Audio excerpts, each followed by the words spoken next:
What's up, wannabes? Back again today with another product unboxing. Today I've actually got two things to take a look at.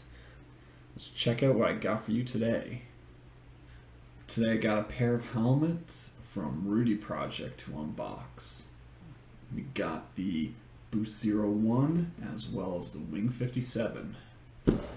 Let's get started with the Wing57, which is Rudy Project's time trial and triathlon helmet. So let's get this box opened. Comes nicely sitting in the box, pops off.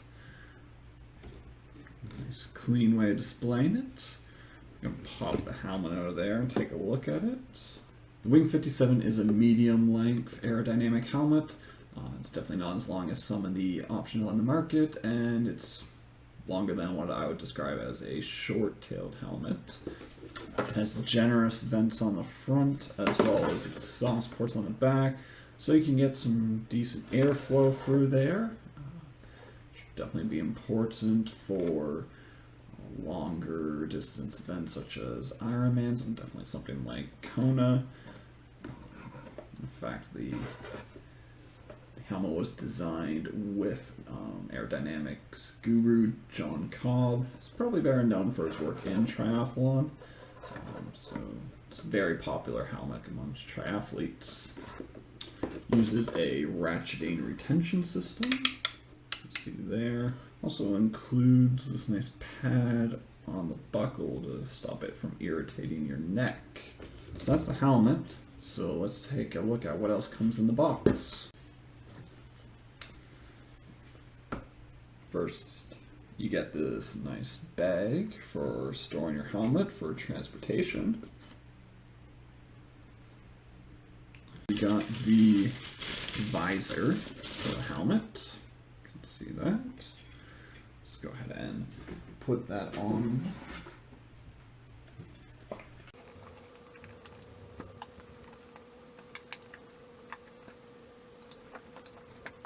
The visor just slides into a couple slots on the front, held in with friction. Next we got the jet stream. It's a little fin that goes on. You can attach to the underside of the helmet, which allows the tail of the helmet to work with more people's, the shape of their back and their head position. You can either increase or decrease the space between the tail and your helmet. So let's get that on there.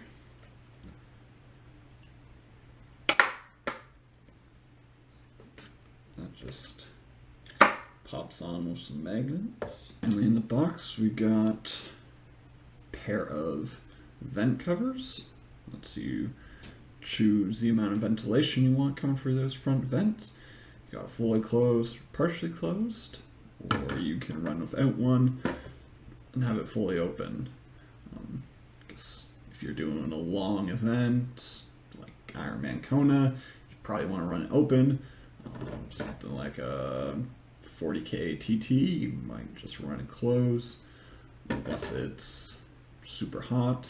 Maybe you want to run it partially open. Let's fit one of those in there and see how that looks. There we go, close up that front vent. Like the visor, it just uses friction to fit in there. It's a nice clean look as well. So that's the Wing57, which is Rudy Project's time trial and triathlon helmet. Now let's move on to the second one. Next helmet is the Rudy Project Boost01, which is their road aero helmet. So let's pull that one out of the box.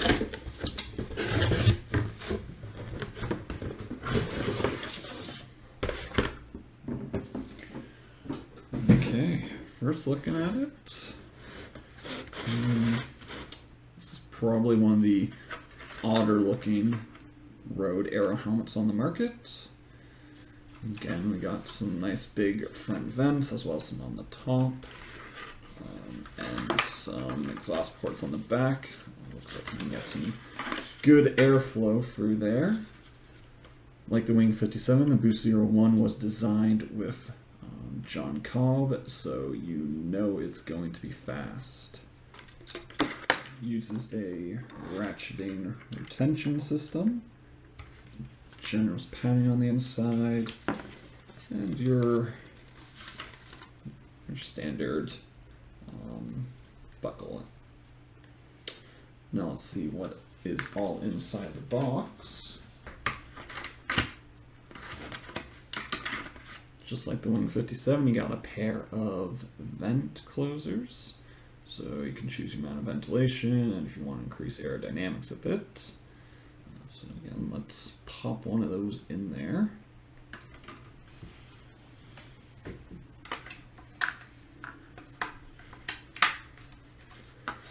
So those vent closers go in there real easy. Definitely not something you're going to be taking out while riding. Just reach in behind and pop them out. Again, we got another storage bags for transporting your helmet around. Okay, well, not much in the box for the Boost01. It's a very interesting looking helmet. You can also buy a visor for the Boost01, but it does not come with one. There's a first look at the Wing57 and the Boost01 from Rudy Project. Gonna be getting some testing on these two helmets over the next coming months, so stay tuned to the WannabeRacer.com for the full review on these helmets, as well as some aerodynamic testing where I'm going to be comparing various styles of helmets, possibly a head-to-head between a road aero helmet and a full-blown time trial helmet. Answer the question, is it really worth spending money on a TT specific helmet or not? Stay up to date with everything on the Wannabe Racer. Make sure you follow me on the social media. I'll give those links down below, and make sure you check out the website, thewannaberacer.com. Once again, the link is down below. I hope you enjoyed this unboxing, and I look forward to seeing you in the next one.